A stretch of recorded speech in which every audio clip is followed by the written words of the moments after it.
అమరమైన నీ చరితం, విమలమైన నీ రుధిరం, ఆత్మీయముగా ఉత్తేజపరచిన పరివర్తన క్షేత్రము.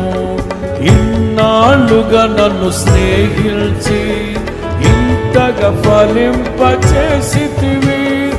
ఈశ్వర సంపదనంతటితో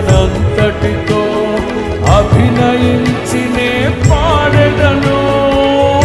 ఉండలేను, ఊహించలేను నీ తోడు లేకుండా, నీ నీడ లేకుండా. ప్రేమే శాశ్వతమైన పరిశుద్ధమైన పొదరిల్లు, మనసే మందిరమాయే, నా మదిలో దీపము నీవే.